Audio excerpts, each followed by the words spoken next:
Well,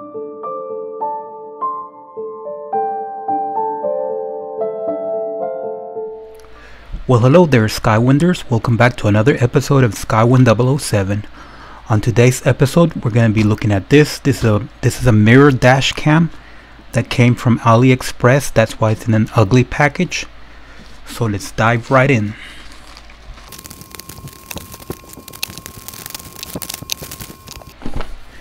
And here's the product. So it does have a rear view lens, which I didn't order, so it's not going to be here. And let's open it up. So this is a very high quality box. It's not cheap by any means. Wow, this is like opening up a MacBook. Wow, it's heavy. This is not cheap. This is the heaviest mirror dash cam I've ever reviewed. And I did order the memory card, which I'm not seeing it. So I think I got tricked. Oh, here we go. So this is the memory card. Should be 64. Let me see. Doesn't say what it is. 128. Okay, I was wrong. 128. So this one definitely works with this. This is a class 10, or it should be a class 10. Let me see. Class 10, yeah.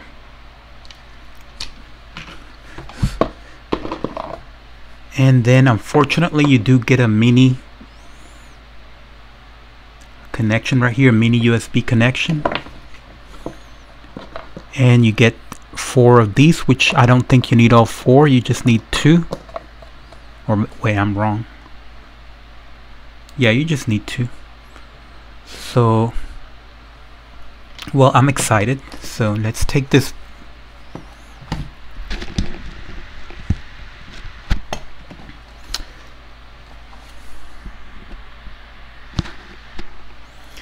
So this is, like I said, this is the heaviest camera I have ever reviewed. So it is interesting. It does stretch out like that. I don't know why you would need that. But well, I guess the other mirror, the car's mirror, is going to be over here. So this is just for shipping. So this is so they can make it smaller. And then you stretch it out like that. I don't know. But it does pivot like that. And let's take this plastic. Okay. Oh, there's another plastic. 2 plastics. And unlike the other cameras, this is like glass. Wow. So let's power it up.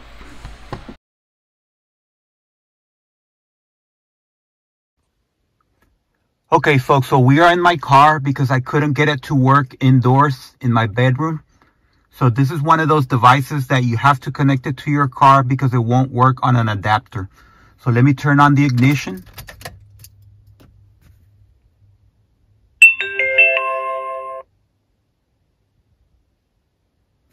So as you can see right now, it kind of looks like this is a reflection of the back, but that's not the reflection of the back. This is the actual screen.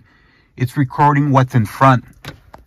So already you can see how good it is at recording darkness, because you can kind of see what's going on here.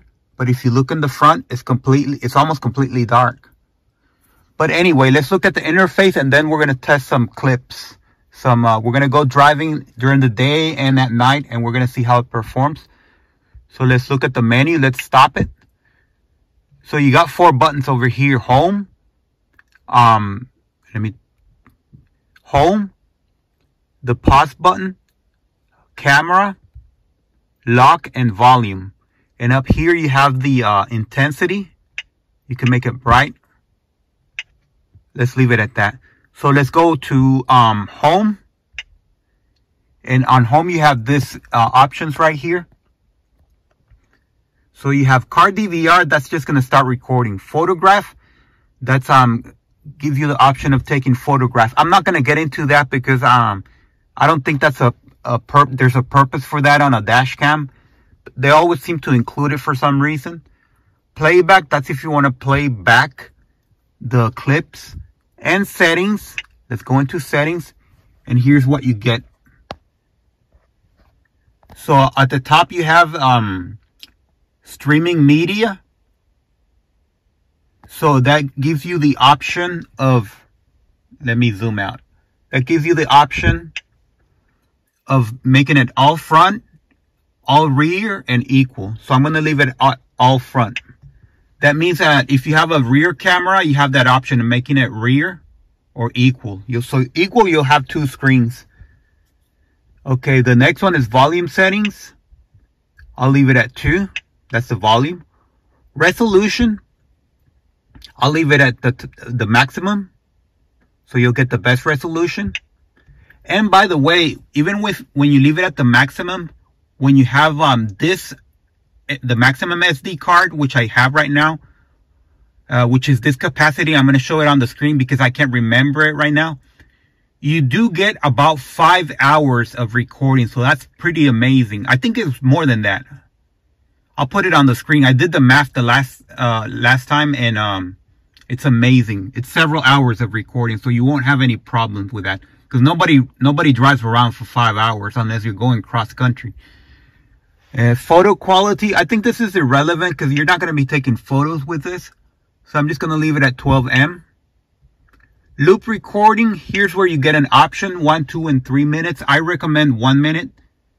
That way it'll save the recordings every minute. And that's very important because if there's an issue like the battery's not working, you want this camera to record every 1 minute. As soon as possible, save the clip. So exposure, all cameras have this. I've never figured out what this is for, so I'm going to leave it alone. Let's go down. Here's my next page. Night vision, I'm going to leave that on. That allows it to record at night very well. There's no reason to turn that off. Motion detection, you can leave that on or off. What that does if you have an accident, it'll record. So it'll use the sensor. It has an accelerometer inside, a G sensor. It'll record. It'll lock the file when there's an accident. So that's up to you if you want to leave that on or off. The problem is that some cameras have the habit of using up your memory if you leave this on, because every time you go over a bump, it thinks there was an accident. So I haven't tested this one and see if it has that problem, but I'll leave it in the comments. I'll leave an update in the comments about that. So I'll leave it off for now. Recording audio, that's up to you if you want to record audio or not. I leave it on because when I have an accident, I'll read the license plate, because these cameras are never good enough to read license plates. So I can read it out loud and it'll be saved. G sensor. Oops, I went the wrong way. Let me go back.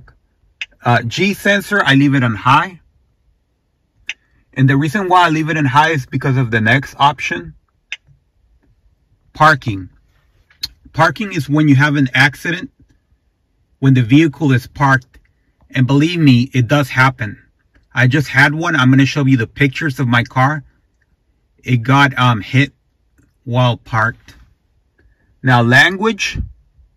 You get a lot of languages.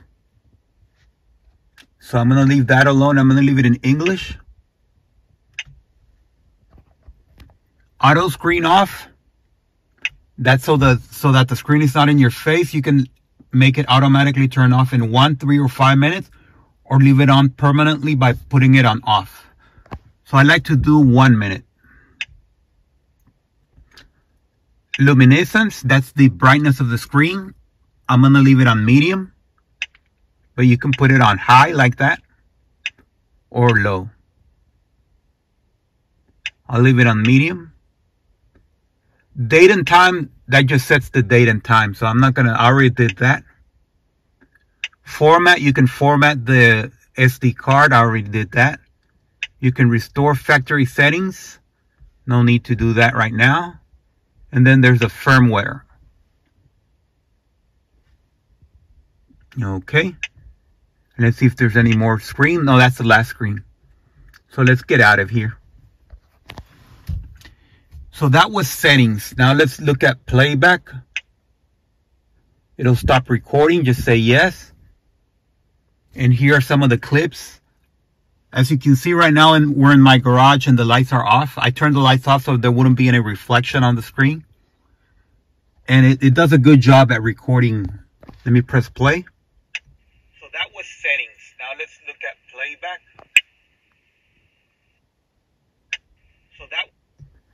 So yeah, that's the playback. So let's see other clips. This is when the light was on. Okay, anyway, so let's go back out. So that was playback. Photography. Photography just lets you take pictures.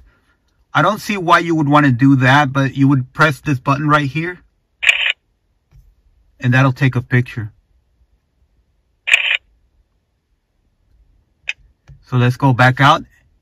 And then card DVR, it just sends you back to recording.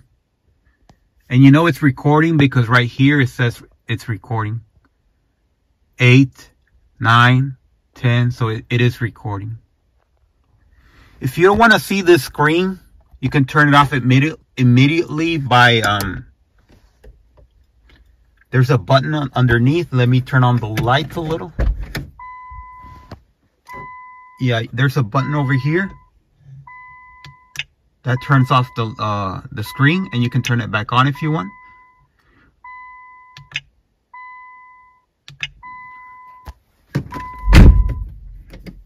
So that's very important to be able to turn this off when you're reversing, because the screen kind of gets in the way. So when you want to reverse, you can do that. That's why I left it the auto screen off at 1 minute, because usually I'll jump in the car, I'll turn it on, and it'll take me about a minute to start reversing. Sometimes, not always. Sometimes I'll reverse sooner. So if I need to do that, I need to turn off the screen and so I can reverse. I do that. But usually it'll take me more than a minute to get situated in here. Okay, so we've looked at the interface and the how the settings work. So now let's look at the clips during the day and during the night and see how it performs.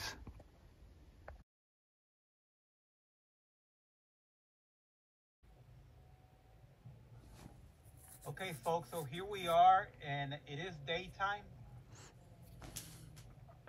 As you can see, there we go. It's about 5:51, almost 6 p.m.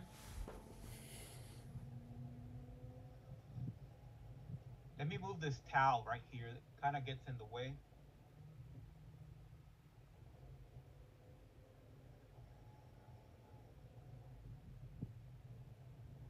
So this is how it looks.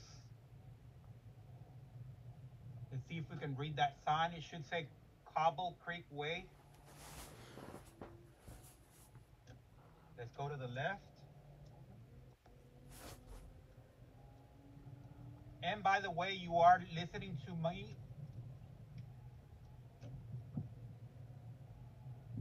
By the way, you are listening to me through the microphone of that camera, of this camera. So we're going to find out how good the audio is.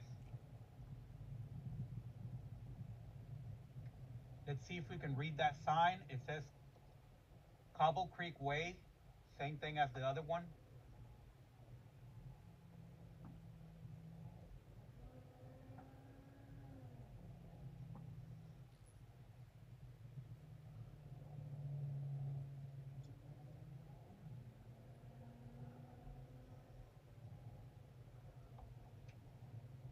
Now let's try to read a license plate.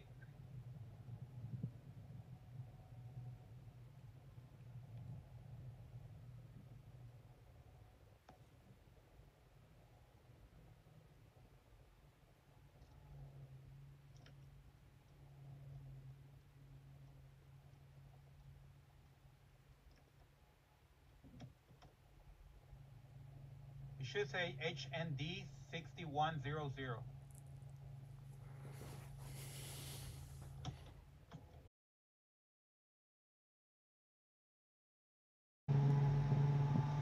Okay, so here we go, and it is nighttime. So we're gonna see how it behaves in the night.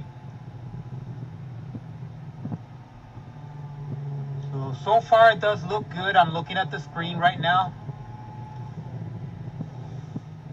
and it looks good. So let's go to a dark place around here. Let's see.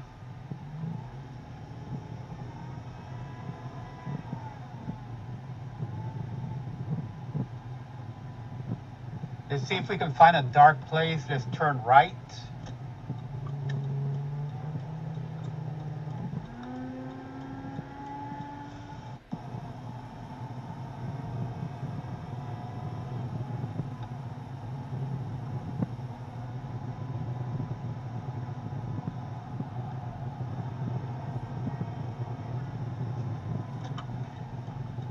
So right here is definitely a dark place.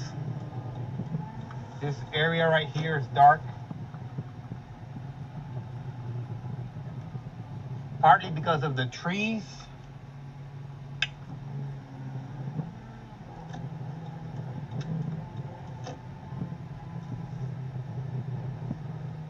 So let me turn off the lights and see how that works. Wow.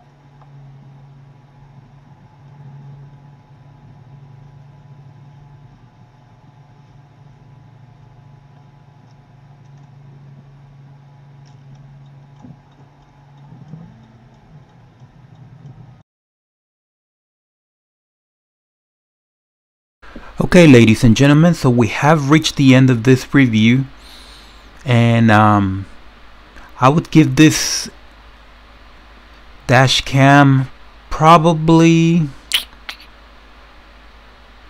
I don't know, maybe 4 stars out of 5, mainly because the screen covers the entire mirror. And sometimes I'm annoyed by that, because when I'm reversing, it completely covers the mirror, so it kind of interferes. I can see why they would want that there, just to make it bigger, but I really don't like that part where you can't use it as a mirror. But other than that, I think it's great. I think the touchscreen is essential. It's like going from a flip phone to a smartphone. It makes a big difference in terms of you being able to use it and navigate around the settings and everything. So I think that's the future. I don't see those button dash cams being around for too long. So I definitely think that's good. And everything else is perfect. It's the best camera dash cam that I've had so far as being able to read license plates. So I'm very happy about it. The sound was great. You could hear me talking. So overall, a very good camera. But I wish they would have made that screen a little bit smaller so that you could still use it as a mirror, or even be able to completely shut off the screen within 15 seconds, so you can easily reverse and be able to see use that mirror. Now I know that we're in 2023, so most cars these days, newer cars, they do have a backup camera, so that might be irrelevant. So if you do have a modern car, I don't, I have a 2005 car, but you might have a car from 2 or 3 years ago, or even a brand new one, that wouldn't be a concern for you, because you will have that backup camera, so you'll have a screen there, so that's not relevant to you. So I did take a star off of that for that reason. But if you do have a newer car, I'll give this a 5 stars out of 5. But if you have an older car like I do that doesn't have a backup camera, I'll give it a 4 stars out of 5. So it really depends on what kind of car you have. Thank you for watching. Subscribe and thumbs up. Thank you for watching Skywind007. Please give us a like and subscribe.